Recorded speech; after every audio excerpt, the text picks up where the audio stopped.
When I'm walking down the street. I do want to say to Doni and many of you in this room that over a very long career in this city, all of you have helped me and my colleagues tell the truth and to try to tell. I may not look like you and you me, but my head up. I'm from South Carolina, so I just got it. What does this event mean to you, Miss Peggy Morris? Oh, my heart. Happy 20th anniversary. My heart is about loving up on my sisters. Do you know what it feels like to have your sisters in the room? John. And dare to be different and unique. I'm gonna be the best me I can be by letting His glory shine through. I am beautiful, I am blessed, but not just what you see in the flesh. I'm free from people, free from myself. There's a the doctor lived next door to the janitor, to the reverend, and the lawyer. We were together. Now we get so high and mighty that you create stress for your society because you don't like poor black folks either. That's a health problem. Get yourself together so I can stop being taking care of geriatric people and get back to pediatrics. I thank you, Doni, for all you've done. Let's keep doing it for all and more. letting His glory shine through. Dare to be you, dare to be me, dare to be different and unique. I'm gonna be the best me I can be by letting His glory shine through. And I dare you, I dare you, I dare you to be you. First name's Doni, last name's Glover. In it to win it for the long haul, baby. We have a hot show for you today. But before I get started, I want to send my condolences out to the family of Mr. David Scott. Mr. Dave was the father of my Morehouse bestie, Adam Scott, and we're going to funeralize him today out at Marches, out Liberty Road. And on that note, it brings to mind, most of you know that my dad, or many of you know that my dad was a funeral director. And when funerals come about, it is customary in some circles to share the 90th Psalm. I won't share the whole thing, but I have to share some of it. It's just on my spirit today. And I ain't no holy roller because I cuss like a sailor, but there's something about the word. So this is the 90th Psalm, some of it. Lord, thou hast been our dwelling place in all generations. Before the mountains were brought forth, forever thou hadst formed the earth and the world, even from everlasting to everlasting. Thou art God. Thou turnest man to destruction and sayest, return ye children of men, for 1,000 years in thy sight are but as yesterday, when it is past, and as a watch in the night. Thou carriest them away as with a flood. They are as a sleep. In the morning they are like grass which groweth up. In the morning it flourisheth, it groweth up. In the evening it is cut down and withereth. For we are consumed by thine anger. I can hear y'all out there. And by the wrath are we troubled. Thou hast set our iniquities before thee, our secret sins, in the light of thy countenance. For all our days are passed away in thy wrath. We spend our years as a tale that is told. May the Lord add a blessing to the reading and the hearing of his word. May it be a lamp unto our feet and a light unto our path, that we hold it in our hearts and not sin against thee. You got these numbers all going through the roof. People tuning in from all over. We're on Facebook, LinkedIn, Twitter, and YouTube. Do share this with your friends. We have the one and only. You know, I'm writing my third book, and you have been supportive of my first two books. That's right. Charles Robinson says I don't promote these enough, but I'm working on a third one. And June 26th, the day before my birthday, I'm asking that you come and join me over at Coppin at the New College of Business. We're going to have a little Kool-Aid and cookies. Sounds great to me. I'll be there. June 26th. A Wednesday. It's a Wednesday. As a matter of fact, it is my hope that Dr. Calvin Burnett will swing through. Oh, great. Great.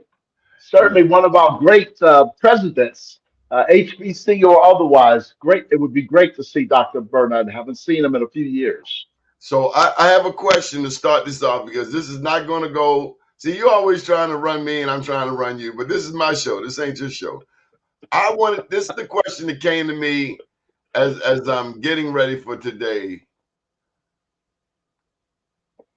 What has been, in your opinion, your greatest contribution politically to the city of Baltimore?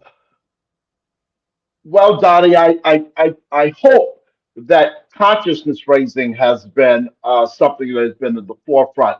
Often, I think that elected officials, particularly Black officials, have an obligation not just to inform and educate the public, but actually to act on behalf and in behalf of the greater Black population. So I hopefully I have been a stalwart somewhat in that, remaining humble. I also remember back in 1991, we had to redistrict the Baltimore City Council. At that time in 91, following the 1990 census, if you can believe it, and of course, many folk are now too young, uh, three of the six, there were only six districts in Baltimore City at that time, represented by three persons per district. So there were 18 members of the council, plus the 19th, which was the president elected citywide. So to make this short, in the first district, there had never in the history of Baltimore City, 200 years, been an elected official from the first district. In the third district, Morgan State University, Northwood, Bel Air, Edison, never in the history of Baltimore City, 200 years, had there been any elected officials from Northeast Baltimore. This is 1991 we're talking about, not that long ago, 30 years or so. And in the sixth district, which covered Emerson Village, Cherry Hill, uh, West Lafayette Avenue, and those neighborhoods, never in the history of Baltimore City had there ever been an elected official who was African American.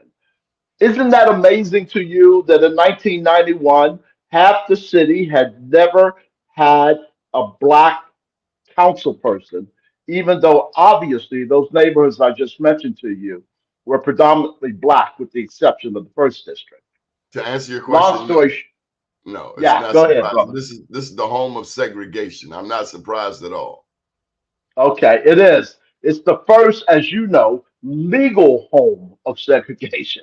We were the first city in the country to redline neighborhoods, meaning that if you were Black, you could not move into a block, not just a neighborhood. You could not move into a block that was predominantly Black. Vice versa, if you were white, you could not move into a neighborhood that was predominantly Black. I never thought of my mama as a blockbuster. My mama was one of the first Blacks on Moreland Avenue, and she was Okay, among a blockbuster. I am the son of a right. blockbuster. Wow. God, people have called you the son of a few things, Don, but me too. But yes, brother, that's Get a it right. proud Tell them history. to get it right. I'm a son of a BB. That's a proud thing to be. Anyway, so the story following up is that many some of the city council people at that time, Vera Hall, Ice Reed, Sheila Dixon, uh, and others of us decided that we would change the makeup of the city council, and by changing and redistricting the city. That was a hell of a fight, a hell of a fight. We didn't have the mayor with us at the beginning of this fight. There Was were at that least two Schaefer? Black, Was that Schaefer? at the time it was Kurt Schmoke. Um, and nothing He against Kurt. wasn't with He it. came, he joined up with us by the time we were ready to go. But his original map actually kept the city, the districts pretty much as they were. And so we had to Was he stuck? say Was he again, brother. was he mentally stuck in the past? I don't think so. I just think it might have been safer in a sense, and then it would take a majority of the city council at that time, 10 members of the council needed to vote to change the plan, and that wasn't going to be easy. Uh, there were, I think, 7 or 8 black council people. I'd have to count them up. And so it wasn't as if we had the votes, the majority vote in the African American community to change that. And so we would have to recruit white members of the council to change the districts, and which would have been difficult. It That was had to difficult. have been, that had to, how did that feel to be a part of the first group of black people in Baltimore to take the bull by the horns, the horse by the reins, and say, we are no longer going down this segregated path.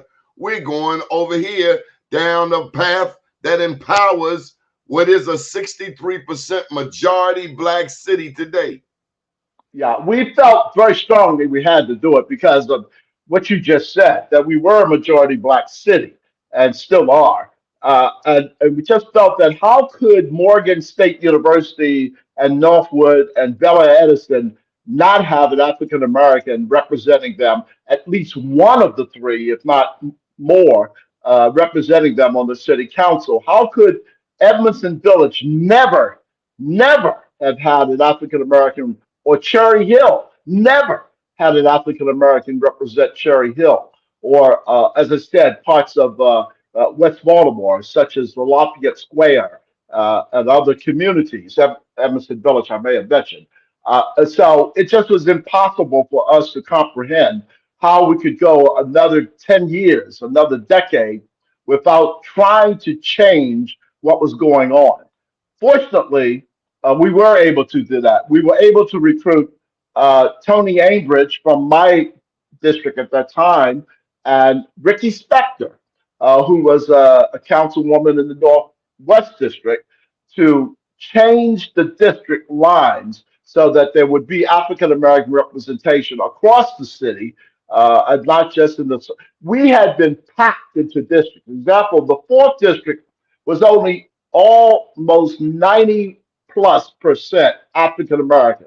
In other words, they had packed black people into 1 or 2 districts so that they could not impact the rest of the city by having African Americans in a numbers that would be able to change the makeup of these districts. So I think very much that if they asked me for one thing that I feel proud of, it was that I was a part of this coalition of African Americans and later white Baltimore citizens, council representatives, who were able to change that. And understand, there were 3 African Americans who did not support this plan to begin with. So we not only have no. And they are. They came on board, brother. They came on board Well, I don't need to when it write was down time. his name. When it was time to vote. I don't need to write down his Two name. of them are deceased, so God bless them. Well, let me put this pointed question to you. Given Yes, your sir. excellent recollection of how we got to that point, explain to me how we could fall for the okie doke. Now, people may not like what I say, but there was a question P pushed forward by Acorn. They got rid of the 6 3-member districts. It did. And it put it down to 14 single-member districts. And off the break, we lost. And the council person was Lisa Stansel. We had a Right. 8% reduction in black political power. I know because I did the math. Right. Number 2, how in the world could we then vote for term limits? Given how hard it was for us to get to here, how do we let a Euripsy Morgan and a black man not even from Baltimore push some legislation down our throats? And some of our biggest mouths in the black community supported this chicanery marked by red, black, and green signs paid for by Fox 45, the owners of, what's that little girl name? I'm not sure. Frost, Mackenzie Frost. Oh, okay. A reporter. Mhm. How could Well, we fall for the okie doke of question P and for the okie doke of term limits? What were we thinking? often, Donnie, the electorate, not just black electorate, but the electorate, when a question is put before them in a referendum, simply votes yes. In the history of Baltimore City, I think at the most one referendum has failed. I don't remember which one it was, but generally, when you get a referendum, because they're mixed up with bond bills like 200,000 for the zoo, a half a million for the Walters Museum, people just go down that list and vote And that's yes, another yes, thing. They never yes. have a 500,000 on there for Great Blacks in Wax, a 500,000 for Reginald F. Lewis. They got it for the white museums that's over there featuring Joyce Scott's black artwork. So damn if I'm not confused about the chicanery and the undercover racism in this city. It's sickening. Don't they get sick of it? Like that bleached blonde, bad body, butch, whatever her name is. Don't they get tired ever of being just ignorant? It seems not, Donnie, and Neither do I I think get on the tired last, I cracking my think on the side last head show we politically. talked about black elected officials. I'm not sure other than two elected officials who are African American, do black elected officials stand up for the black community? That may be the subject of Say a what? no whole show. Do you know black elected officials who stand up for the black community? You Well, I'm not elected, brother, but thank you. and you don't mind hiring black media for Right. advertising. You. Oh, absolutely not. Why would I not hire black media? Who am I trying to influence? I think back to Right? when you owned Every Man's Son. Thank you. Of course. Now, why would I not? I mean, my constituency is at the time I served was a very diverse constituency, but I'm from the African American community. I have to And represent the you're interests business of the minded. African You're American. business minded. Business minded. You can have all of the Well, political power, but if you don't know the value of that quarter, of that dollar, right, of that right, $100 in your pocket, big right. brother, then it's like going to Poly without a T square. I like that. You have to represent uh, I want to say the underserved, but it's not just that. In Segregated the city, majority, as you mentioned, Baltimore is the most segregated city in America by law. By law. Now, you can't just at one point in the 64, was it? You can't just break and say we're no longer a segregated city. You can now cross these red lines and expect that people will now begin to cross the lines. It is obvious that our legal separation continues de facto,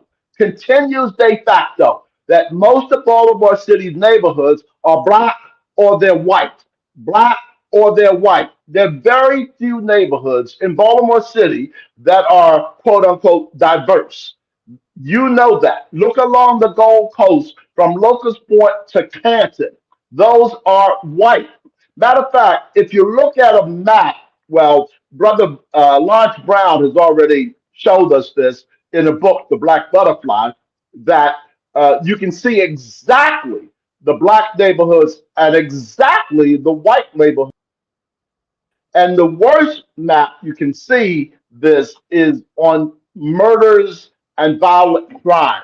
Look at the police map of murders and violent crimes. You will see dots in east side, west side denoting murders. You will see almost no dots, none, in most of northern Baltimore, central Baltimore City, or along the Gold Coast, from Locust Point through the harbor, Harbor East, and into Canton, you will see the stark difference of where crime is allowed versus where crime is not allowed. I'm not saying what crime is, I'm telling you, Donnie, where crime is allowed. People are allowed to get away with petty crimes, major crimes, violent crimes in the black community and the community that is low income. Look at Sandtown, Winchester, where people who don't live in Baltimore City, white citizens, are allowed to come into Sandtown, Winchester And and shoot dope squat. in public, Right. in front of It's little amazing. kids. Amazing, isn't it? It's Sickening. amazing It's that they sickening. can be allowed to just come into the community and it, in a larger sense, it doesn't We've matter that seen they're dirty white, people. but it We've does seen matter. dirty people before. I've never seen people live in a damn dumpster. It's amazing. These people obviously are sick. They're obviously in need of help, except that they happen to be white citizens, and that type of behavior. More importantly than the fact that they're white citizens is the fact that they're doing it to a black community. That would never happen in the Gold And you Coast. gotta It wouldn't blame the happen in dope local boys court. because the dope boys keep selling them dope. Got it. Because they're a market. I mean, obviously, and unfortunately, the drug boys are business people, are they not? They're business people. Keep them out my damn alley or we gonna have a problem. Well, yes, And the dope I'm man with you. know that. We have an understanding in this block. But listen, you I am. trying to. I know you a big time radio show now host, and you used to running your own show. I want to know what happened to Robert Stokes, your namesake. How in the hell he get beat by Jermaine Jones? What happened? Yeah, Was he there were slipping? there were two upsets, weren't there? And I was surprised by Robert Stokes' loss. I mean, obviously, there's a sign outside still on my front lawn with Robert uh, because he's still my council person through the end of November, 1st of December. But I don't know. Robert is my friend, is my namesake. We're not related, although people think we are. Although his brother was my best friend, Edwin Johnson, also a good friend of yours, Donnie. I don't know what happened, man. When I saw those numbers that night before I went to sleep, I was like, "What? What? I mean, what?" I He mean, I must said have that. outworked him. I'm going to assume that Jermaine did outwork my friend Robert. Um, And my, Manny was nowhere in this campaign. Manny had been a good coach for Robert over the years, but yeah, Manny's not as active as he was in the past. yeah, we're talking about Emmanuel Price, who obviously is a heck of a friend and a political consultant and just a very, very smart guy. Syracuse University back in the day. Uh, but They as let you an said, East Islander Manny, go to Syracuse. Wow. I know that was a hell of a thing, brother. I mean, that was a hell of a thing to see a brother sitting on the steps on the East Baltimore row Well, home. they had to get him out of East Baltimore because Manny liked to make bombs, they tell me. Yeah, the Manny, chemistry said he was blowing up his basement. go ahead, man. But him and Bill Henry Sr. and Nathan Irby put together a pretty good political organization in East Baltimore. And they were kind enough to take me in the early days of my wanting to be a politician. Uh, Do we still Normally, have Drew those Burns groups would anymore? say again, brother.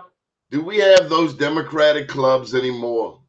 No, because all of us young people like you and me railed against the old political system and said we ought to get rid of these old guys and the old clubs. And now Did we there's no stop one. evolving? Did we stop evolving? Meaning, as we Yes, form the club and this person is the senior, did we forget to evolve? Like, okay, I've been a senior. It's like, and I brought this up, and I will bring it up again. The National Urban League, Mark Morial. Is it Mark Morial's Urban League, or does anybody else get a chance to be in charge of the Urban League? Rainbow Push, is it Jesse Jackson's Rainbow Push, or does it belong to everybody? I mean, at some point, pass the damn ball. I get you, brother. I get you. And I think that I know that when we broke up the political clubs, we broke up mentoring. And so I think, although we want to pass the ball, pass the torch to the next generation, you can't pass the torch to people in a vacuum. You have to mentor the next generation. People are born with intelligence, but they're not born with wisdom and experience. And so without the clubs, but there's no mentoring. There's no mentoring. Well, nobody mentored Corey McRae. Someone did mentor Corey. Actually, Corey paid attention. And Corey, I don't want to say mentored himself, but he was paying attention to the old guys. Nobody in EDO mentored him. Say again, brother? Nobody in EDO mentored him. But he looked at, even though he wasn't a part of them, he looked at Dew Burns, even though Dew was past his prime. He looked at Nathaniel McFadden, even though he ran and beat Nathaniel McFadden. He looked at Irby. He looked at Stokes. He looked at those who came before him. I'll say, every time you see this brother, Corey, he has a book in his hand. I'm sure he's had both of your books in his hand. And he's reading. And so he is mentoring himself by being able to read what has come before him. And I will give Corey kudos as being one of the new breed, younger generation of guys who understands his legacy and builds on his legacy. He doesn't try to be on his own and say, well, these guys have screwed it up. I'm not going to do anything they did. Instead, he does some of what they did, and he also improves on some of what they did. But if he doesn't learn that lesson that McFadden and the rest of EDO did not enact, then he will fall to the next Corey McRae. And all I'm saying is, I would hope it could be a smoother, seamless transition. Yeah, if I got we you. don't get our young people involved, then we run the risk of having the likes of Ray Kelly and whatever that chef down there on Charles Street with the empty restaurant, Bluer Than Dark or something like that. You run the risk of having them push the next mayor of Baltimore, Zeke Cohen. I hear you. I hear you. So, you know, we're not a monolithic. Is he the next mayor of Baltimore? Well, I think he wants to be, that's for sure. And I'm going to say something. You know what? Brandon may be the last black mayor of Baltimore, Donnie. Do we have anything in the chamber? I mean, it's 63% black city. Do we have any bullets left in the clip? 500,000 voters, 70,000 voters showed up.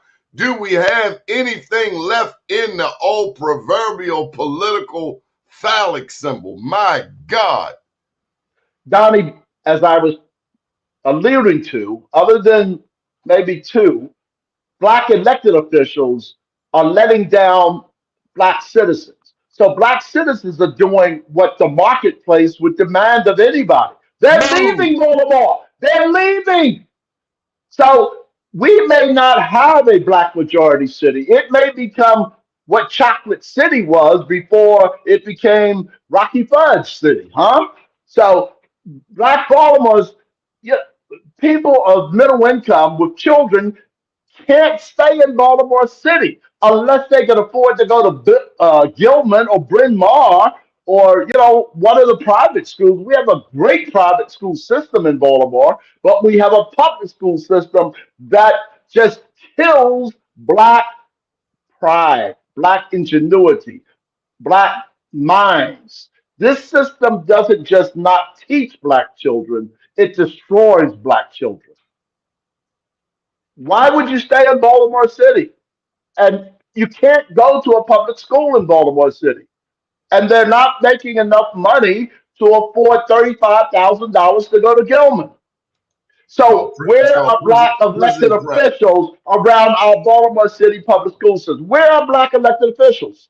Prison prep. It's a horrible situation for us. It's not one that we ought to be proud about, and it's not one where we should be Whatever afraid happened to them to two call people out that people. got elected to the school board? I haven't heard that they were strong activists. And that just goes to show maybe our strong activists don't need to run for office. Maybe they should stay strong activists. Was it Kwame Kenyatta? Kwame, yes, And then the girl, what's her name? woman, but Woman. we, I don't mean to laugh, but I haven't heard a word from them since they got elected. I hear you. I They hear were you. advocates. I wish it's they like were still advocates, making people pissed off because now they're quiet as a church mouse urinating on cotton. I hear you. And Was it Esposito? What's her name? Ashley Esposito. Ashley. And that school's board, school system is like a black hole. 30 it's seconds, like Mr. Stokes. 30 seconds. 30 seconds. 20 People seconds, go over. 20 seconds, Mr. Stokes. Okay, your time is up. Next speaker up. That's how they do you over there. Remember Charlie Dougie used to say that? Okay. Right. That's right. Because we went over there with 300 plus people, and they gave me about 2 minutes. I didn't catch what you were saying, but you're absolutely right. It's a black hole. It's like a sorority or fraternity over at the school system. You know this, Donnie. It's you come over there, and if you're in the right sorority or fraternity, you get to be superintendent. You get to have the easiest job. You know, nobody makes under $100,000 at the school. I would fire nobody. everybody there, make everybody reapply. And the first thing that would have to be done is you're going to change the filters on these air conditioning and heating systems to see if the air or the heat works. It is despicable in the 21st century, in 2024, that we have schools like Poly and City that don't have air or heat. It takes a damn billionaire graduate from City College to finally make City relevant again. It's a damn shame. It is a shame. It is a shame. And here we have the President of the United States who said, I'll fix the bridge. Don't worry about the money. Even though they have insurance and et cetera, he says, don't worry about it. I'll give you $2 billion tomorrow. $2 billion. And we can't get a couple of $1 million to fix Baltimore City Public Schools, air conditioning, water. I want to see somebody come out of there in handcuffs. Somebody in Baltimore City Public Schools should be coming out the front door in handcuffs for the ongoing murder and assault on black children. If it were majority white school system, they would have been locked them up. Of course. And you know, you can't even get drinking water in Baltimore City Public Schools. You know this. They spend millions of dollars up in the air. Oh, I'm selling so. Sit your monkey ass down. Okay. Well, this is that kind of show. But yes, you can't get water. You can't get a cup of drinking water in any Baltimore City public school. Don't you like lead? Don't you like lead? Little lead in your water? And the crazy thing is, in the bathroom, you can turn on the water. And you don't think that kids drink some of that water when they're in need of water in the bathroom? It's the same water that is lead filled. There you go. People don't care. I don't understand how black people don't care about black children. I don't get that in Baltimore City. Because and when I say black people, brings on that one black mother who says, I don't know what to do with my child. Lock my child up. What? When I heard that, I said to myself, she's lost it. She's absolutely lost control of her child in real time, and the news is reporting it. And my only point is, I don't need to see that on television. We need to do an intervention. Somebody need to go over there, choke her out or choke the kid out, whip his hind parts, put him in a room, make him read. I don't know. But on television, it gives the wrong people license to lock us up. Absolutely, Donnie. And there are people who are crying for us to lock up our own children all the time, So including us. tell If me you, about Joe Carter. Is Senator Joe Carter on point or not? she's on point almost all the time, in my opinion. She is almost always on point. Donnie, here's the thing. We don't want petty crime in our neighborhoods. Black people don't. Poor people don't. And so we don't want it. We want a culture that was like, and I hate to be an old man, but like when you were coming up, like I was coming up, when there was pride in the community, where your mama could tell me what I was doing wrong, give me a spanking, tell my mother that she hit me, and then my mother would hit me also, or vice versa. My mom would grab you, Donnie, and pull you up in these smaller walls and tell you what to do right, what to do wrong. Or our fathers. Our fathers were still there, very strong, and always will remember what our fathers did as a model to us.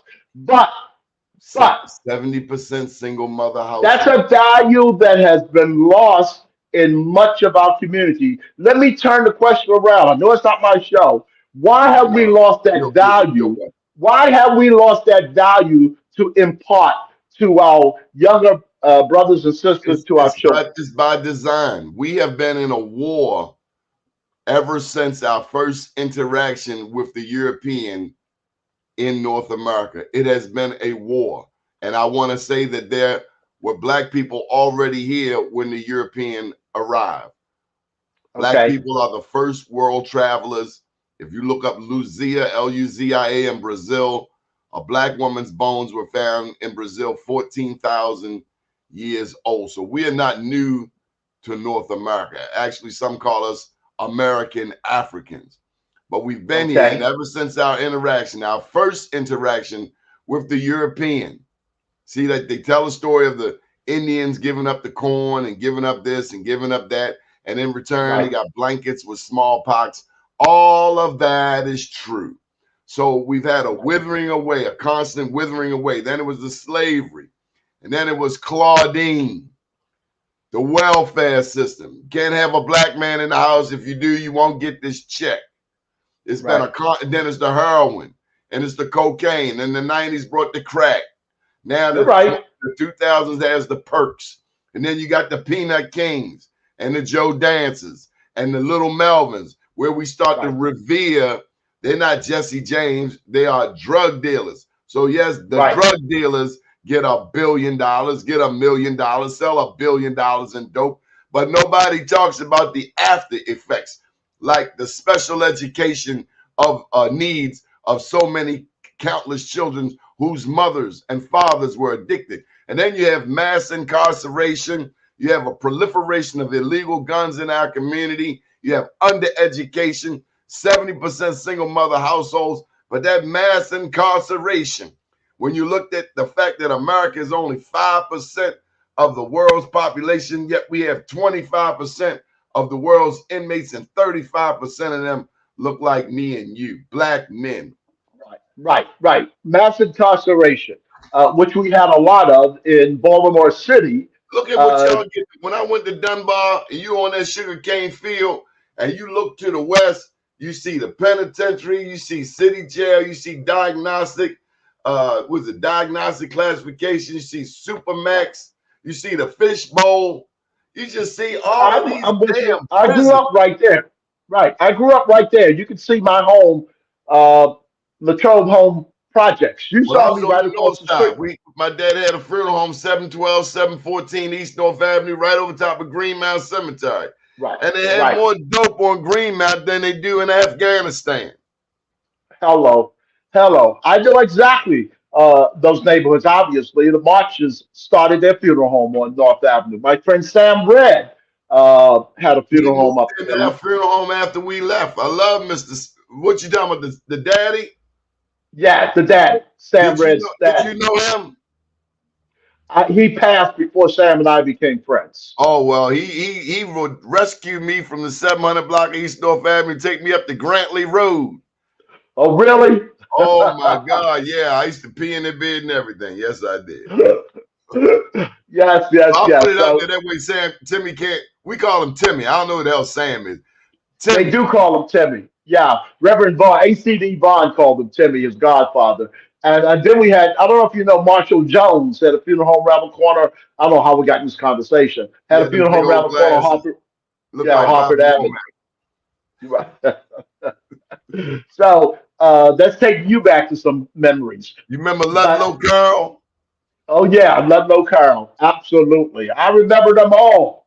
I remember them all. Law, Mr. Law. I know all of them. Those are all of your contemporaries of your daddy, of your Yeah. dad. Right. Right. See, nobody Good. messed with the Undertaker kid because I used to lock him in the morgue around there on North Avenue. They wouldn't mess with me. That That was East Baltimore, man. The days of Cecil Kirk. I almost got drowned in Cecil Kirk in that swimming pool they had, that little fake pool. fake pool. Right. Right. Right. They're building a new center around there now. Should be up and Why running do they within. wait for black people to move out Park Heights, Cecil Kirk? Why do it take 30, 40 years to put some basic amenities? Senator Antonio Hayes said, we can't build no school in my neighborhood because there's not enough population. But we got murders. So what can we get? That's what I want to know. What can we qualify for? What can we qualify for? What's wrong In a with a small majority black school? city. Right. What's wrong with small schools? What's wrong with small schools and small classrooms and an environment And is there a with law? Is there a law to say you can't build a school? Senator Hayes, now he's done good. He brought 28 million to West North Avenue, but damn it, we need some schools. They built Dorothy Height. Dorothy Height is over there where John Eager Howard was. You know what came out of John Eager Howard? West Baltimore's best chance to beat East Baltimore in basketball. Okay, that one came out. We should have closed that school, but no. I know John Eager Howard. I used to coach some basketball, and we used to play over John Eager Howard from time to time. That was a great place to be. So what are we going to do to move forward, Donnie? How are we going to We're get gonna bring our Rose back elected? we're gonna get Rose back as Davis to be the new school superintendent. We're gonna bring her out of retirement. Send Santa Lisa back to Andre Salonzo, whatever the hell he is, in domestic violence court or wherever the hell he at, and put in somebody that loves our children, like Estella Ingram, a very dear friend of Edwin Johnson and Carlson. Bring Estella Ingram into the fold and let her show you how to deal. See, when you retire a Dr. Ann O. Emery and they go on to glory, you're left with Teach for America white girls who will only put our children on Ritalin. Right. But I said it. What? It's not only white girls. I've asked a number of black elected officials why they don't fix the Baltimore City public schools. And Donnie, what do you think the answer is? It's not my problem. It's a black woman. We can't touch her. And I say, do you know 85% of the children are black children? Do you know that? Because she's a spin doctor. She's a spin doctor. That girl got more spin than Muggsy Bogues. She got spin, boy. She got spin.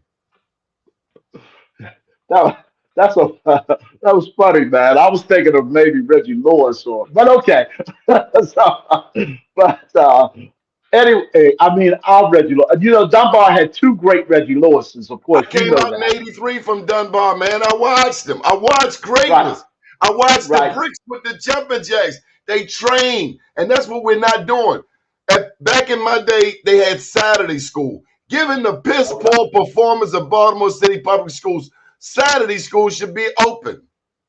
And they should be. You got to teach the parents. You got a lot of parents that didn't finish. They did, and they should have night school, evening school. Remember night school? I It remember never happened Dunbar in night school. night school, We right? got new So stadiums. These sons of bitches care about more about the damn lottery, the baseball stadium, the football stadium. But Baltimore City and Prince George's County schools are 23 and 24 at the bottom of the hump, the bottom of the heap. Majority black at the bottom. Black governor. Hello, 911. they won't do it, Donnie. They won't do it. And this is my greatest uh, argument with black elected officials. Fix the schools, man. If you want to solve poverty, poverty is the number one problem in Baltimore City. People say crime, people say education. Poverty is the number one issue in Baltimore City.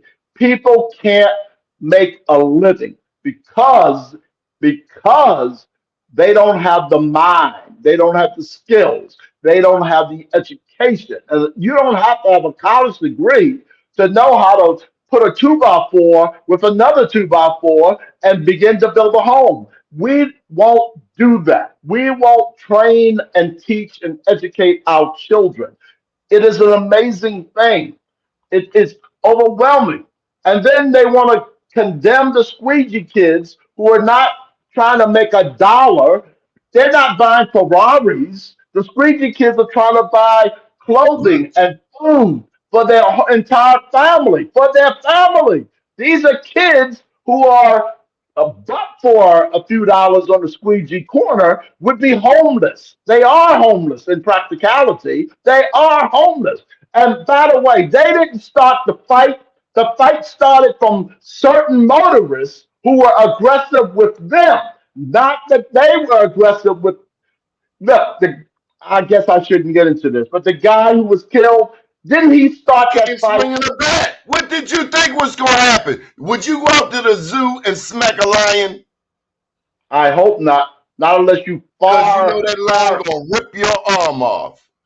right. Yes. And so, yeah, someone went up swinging You a swung the bat. bat. You know it. You were supposed to avoid it. If it would be Donnie, you know that's down there. Donnie, you should have avoided. Donnie, you should have went the other way. Donnie. Right. But in this case, it wasn't, well, I'll stop there. But we know what happened. We know what it was painted as. And you know, Anyway. Brandon doesn't get credit.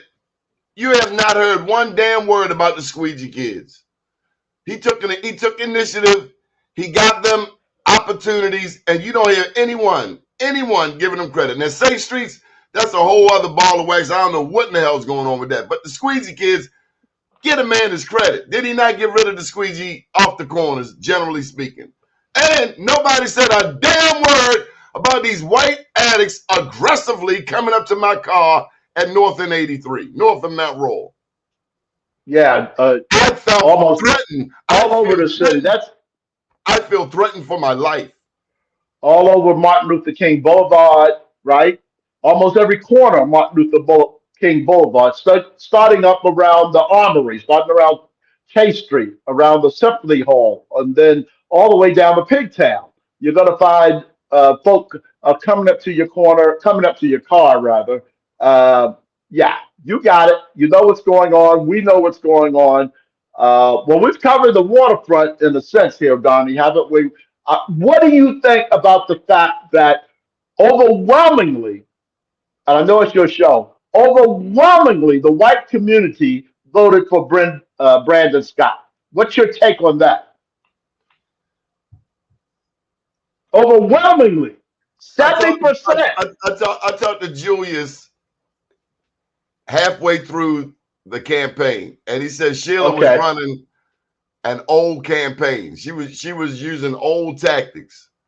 He might have said something sarcastically like running a 1940s campaign. And from that point on, I tried to see the election through that lens, like what isn't she doing? And I still haven't figured it out, but what I do know and did know, the incumbent has the advantage.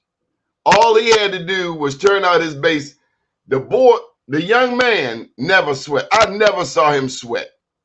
Okay. And he barely put up signs. According to the Baltimore Banner, Locust Point, Fells Point, and those white neighborhoods helped him to win. That's true. 70% in some instances. Well, why do you think that they voted with him? Did they dislike Sheila, or were they happy with the direction of the city? I would think, now I'm just slow, but if I got 600 million in ARPA money and my votes come from there, I'm going to dump 300 million in that neighborhood. Okay. That's how it's done. Am I right or wrong? Pretty much right. So why aren't black neighborhoods being taken care of by black elected Because officials? our voter turnout sucks. Well, wouldn't it suck if you weren't being taken care of, Donnie? If people weren't taking care of you, if they were letting your schools rot, if they were letting crime overcome your neighborhood, and if your pot was being stolen off your porch every night, don't you think you would say, what the freak should I vote for? It's an apathy. It's an apathy, a lack of belief in city government, in the democratic process. And so that is why you had so many upsets. There were two others. Eric Costello. Right. Was a young man named Blanchard. Came out of freaking nowhere. But this kid had a big family. Oh my God. I bet you they had a bunch of family meetings. And then who else got bumped? The third one. No one else got bumped. Paris Gray won over Bilal Ali. Over Bilal. It's like, damn, Bilal. But that wasn't an incumbent race. Chris Burnett. But he had the advantages. If anyone had the advantage, it was Bilal. Although Burnett endorsed Gray. Well, is that right? I changed that. Yeah, that would have been that was the advantage, clearly. Right. So he had. So Bilal failed to get the blessing of the kingmaker in that neighborhood. True that. If you're running over in West Baltimore, if you're James Torrance, you need the support of an Antonio Hayes. If you're John Bullock, you need the support of an Antonio Hayes. True. A lot of times we step into the game and we don't know who's who. We didn't read the room. We didn't do any research. We didn't find out who is helping who is related, who's on whose team. That's true. Absolutely. And so we had these upsets. And I got to be honest, this year, I wasn't paying attention. I wasn't paying attention to the grassroots of it all, as I usually do. I didn't have a super interest. I was trying to help Angela Alsobrooks as much as I can. I was putting a lot of my efforts into the statewide race because I didn't think that she was getting on the ground in the city, in the county. She was horrible coming to Baltimore. She was. And her sign game was on the money. Late. But again, Brandon. It was late, but they were everywhere. But Brandon didn't put up any signs. Yeah, that was weird, huh? Although I saw a few, but it was weird. But Angela, and she's got to win. People didn't ask me when I would say we got to vote for Angela. We got to vote for Angela. And at some point, it was like pulling teeth from Angela's campaign, not Angela, but from the campaign. But having said that, people then said the next dumb thing. Well, she can't beat Hogan, can she, Carl? Can she win? Of course she can win. Vote for her. Of course she can win. We're still a 2-to-1 Democratic state. And everybody in America that's a Democrat is coming to Maryland in the next few weeks. Obama, everybody's coming. Michelle, everybody's coming. Oprah, everybody's coming. Because this is a national campaign. This is the state that will determine whether or not damn ads on black media. That's what they need to do. They need to buy ads on black media and stop acting like black media does not exist. You will not win without black media. And that was I agree. MoreNews.com, this Black USA Network. the Afro, and the Baltimore Times, WEAA. Well, you can't buy on EAA, but you can sponsor. You're right. You can sponsor. Damn right you can And sponsor. right, I'm not the voice here, but I That's the will problem. say, That's the problem. We need the voice. Whoever write them checks, tell them write the right. checks the same way they write it to white media. I Because got you, this is Donnie. why. If you Your gonna tell message me is I'm clear. supposed to vote for you, let me get this in. Go ahead, I'm brother. supposed to vote for you because you're black. That's not good enough. No, that's not good enough. No, it's What you're not. going to deliver to the community? I'm with you Has anyone 100%. asked her? Has anyone what? Asked her. I don't think so. I mean, I don't know. I don't know. But She better someone say will. something about black business. She better damn sure Someone. say something about black business. Someone will. Someone will today. Someone will today. Because they're asking, what did she do for black business in Prince George's County? And if Prince George's County can't say good things about her from a business perspective, what the hell am I voting for? I'm I voting my understand. interest. And I'm tired. I'm not here to support your damn legacy of how your children will remember you and how your name goes down in Wikipedia. We're trying to get resources for our community. I live a few blocks from Penn North. You know what we've seen Right. at Penn North in 9 years? Nothing. Yeah. What have you seen in the last 40 years? Yeah. Penn North, you're right. You're right. I walked around Penn North with HBO and CNN, and they asked me, Donnie, listen to this, please. They asked me, CNN asked me, if the way Penn North looked, was that the result of the riots, Councilman Stokes? I said, no. I said, the Penn North is not the result of the riots. The riots are the result of Penn North. What they had done to Penn North caused the riots, not vice versa. Oh man, it's unbelievable. And look, I would have thought that our elected officials, having seen Penn North on national TV, would Including have made Elijah sure. Cummings, who lived around the corner. You know I the would man have that kept thought. giving them sharecropper speeches? We don't want no sharecropper speeches. We want money. Like they I sending can't money believe. to Ukraine and sending money to Israel. Penn North need money. I'm with you. I'm Penn North, Sandtown, East Baltimore. They need the resources to be great. How can we spend you? Hey, you asked me what my legacy was in council. Listen, man, I had the Education. You didn't even touch it. I, Education. You spoke up for our okay. schools when nobody I did. tried. I tried. I And you tried. built the I tried. school. You built the We school. built You and that when y'all built the two, school.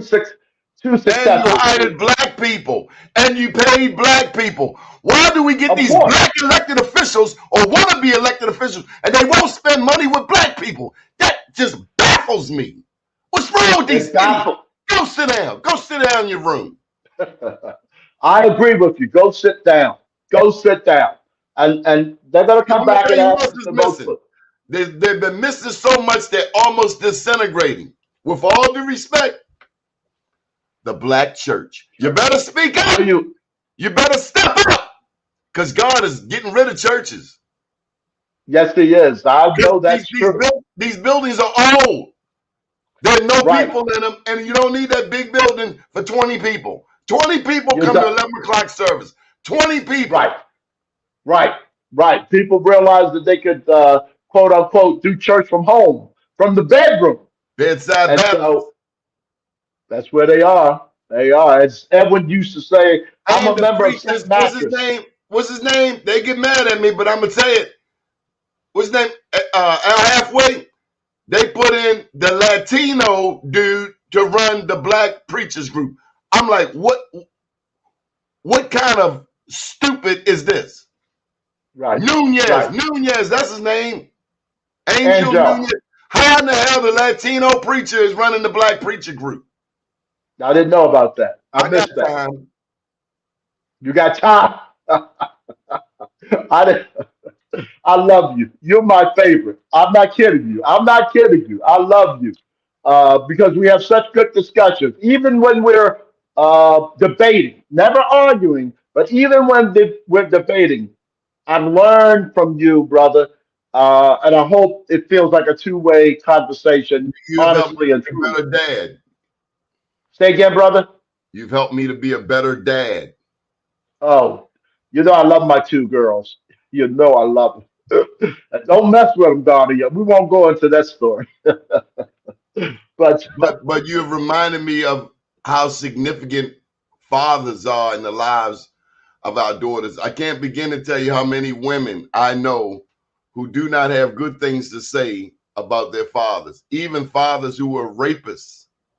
wow, I know wow, one that's woman good. whose father or stepfather molested her. I And hear this is that a too part of the much. trauma in the black community and in It's across in the world, all the across the globe, community. all races. It's in all the community, Donnie. I can't tell you how many times I've heard white as well as black women talk to me about sexual assault in their families. I'm glad you It's mentioned that. amazing.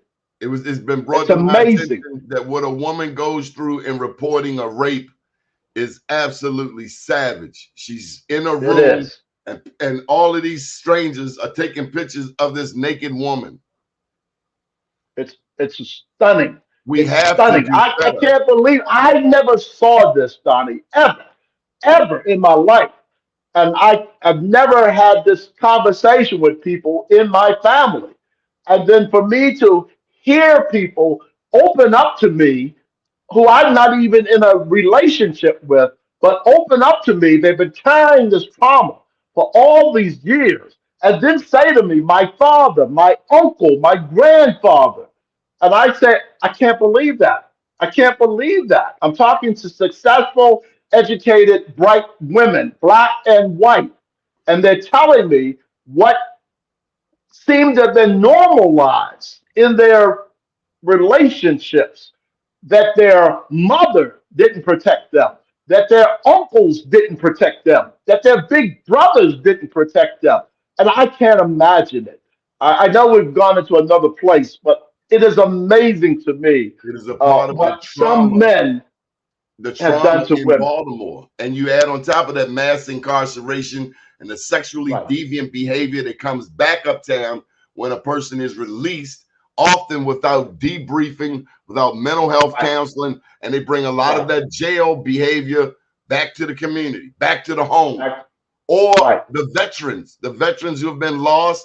And so we've closed down a number of the mental health facilities, and these people are walking the streets. Yes, the mental health of too many people uh, is at the breaking point. Yeah, and you pile all that trauma onto the poverty, the inability of people to sustain themselves, to be able to eat every day healthy meals, because a lot of what they're putting into their system fries their brain. I mean, it just tears their brains apart often what people are putting into their mouths every day. They live on fast food, which is all grease and junk and processed food. Um, Donnie, I love being with you, man, because we can have intelligent conversations. We're not limited to only talking about politics or only talking about the black community. You're like a Renaissance brother. We can have these conversations about things that impact us from all angles because it ain't There just was one thing there wasn't a that ruins people. campaign you ran that you didn't utilize our services. I will never forget that. You are rare in a majority black city. But despite all of that, Baltimore is still a leader nationally. We're still a leader. When my dad had the funeral home, when you had every man's son, you inspired other black people to go into business as well, to know that we can do it for ourselves. And to Brandon's credit, you got a black man down there redesigning the harbor. Right, right. Not necessarily the way I think it should be, but that's another day's People conversation. listen, go and talk to him. That's the other thing. All of these white people come out the woodwork. They ain't said a damn thing about the inner harbor in 20 years. As soon as a black man step up, and he light skinned, damn, they just raked him over the coals like, well, ho, like he was trying to implement something draconian. It's like, ho, I hear you, with a brother. built-in audience. Okay, I mean, if you're trying to build a supermarket, you need customers. Right. We'll And talk about that. like Mondama shoppers, tell them get some fresh damn meat up in there. I don't like going there buying no damn old meat. That's why I don't go there. I go all the way out Owens Mills to find some damn fresh food. Not buying no old dead meat. Wow. I definitely didn't know about that. I ain't a vegan. All right. I don't know. So I can't talk about that. I'm not very domesticated, so I don't do much shopping. The food deserts. That's what I'm getting at. The food deserts. Yeah, I know. I got you. Emerson Village get ready to lose their supermarket. Their one supermarket, huh? But I don't know people got to get involved. They got to call 396-3100. They got to call 841-3000. They got to get involved with their council person. They got to get involved with their state senator and 3 delegates. People don't even know that if they're going to college, you can get scholarship money from your senator, from your delegates. They don't even know that. Well, yeah, people don't know a lot of things, brother. Someone asked me the other day to help them with a local situation, and they didn't know who to call. I mean, and you know, we they didn't know. TikTok. We all on TikTok. We all on TikTok, and oh, look at him. He can dance. He's so talented. Send his ass to college. Right. I hear you. Or at least in a trade, learn something. Learn how to sustain yourself other than having to work. Hear the people. Oh, not everybody made for college. Shut up. He riding a damn wheelie up Pennsylvania Avenue, one-handed, blindfold, turned around backwards. But you tell me, oh, not everybody made for college. If you do become a plumber, a carpenter, you still got to count your damn money, fool. We got to stop that dumb stuff, dummying down our children. Man, how people build pyramids. Why do we keep dummying down? Oh, not everybody can go to college. Well, then you're going to make money and you can't count, and the bank are going to take your money, dummy. Right. Now, everybody can't go to college, but we do have, look, it didn't take an education to know what you say. Count your money. Listen, my grandparents, I don't know about yours, my grandparents from East Baltimore probably stopped school in elementary school, but they were smarter than me by a wide margin. They read the newspaper every day. They could talk to me about city events, state events, world events. They could talk to me about every member of the Baltimore Colts, of the Baltimore Orioles. My grandparents could have these conversations like grown people, even though they probably did not go past elementary school. But they could articulate, they could have a conversation. They were smarter than me by a wide margin. I was a boy, I was a kid. And if I didn't learn at the feet of my grandparents, I wouldn't have learned anything. Even though I went to school with nuns, and the nuns whipped it into me. They made sure they beat my education into me. They should be beating them nasty old priests out there. That's why they closed down all them damn Catholic churches, because them nuns should have been beating them priests, messing with them little boys. Brother, I'm talking about one thing. You don't went somewhere else. I love you. That's my brother. Hey, brother, I'm running up against the clock. How about your clock? Are we good or? I got to go pay homage to Mr. David Scott. He was a pharmacist on Edmondson and Bentlow years ago. And his son was my Morehouse brother. Great. I didn't know I was fiscally challenged till I got down to Atlanta. The Baltimore hustler came out of me because we can't go starving, baby. Well, you had a good daddy. You had good people taking care of you and making sure you didn't want for anything, at least nothing that you thought you wanted or needed, right? You didn't want for anything that you needed. That's the way I wanted to put that. You may have wanted other things, but you didn't need anything. And so I know you were taken care of, as we all were.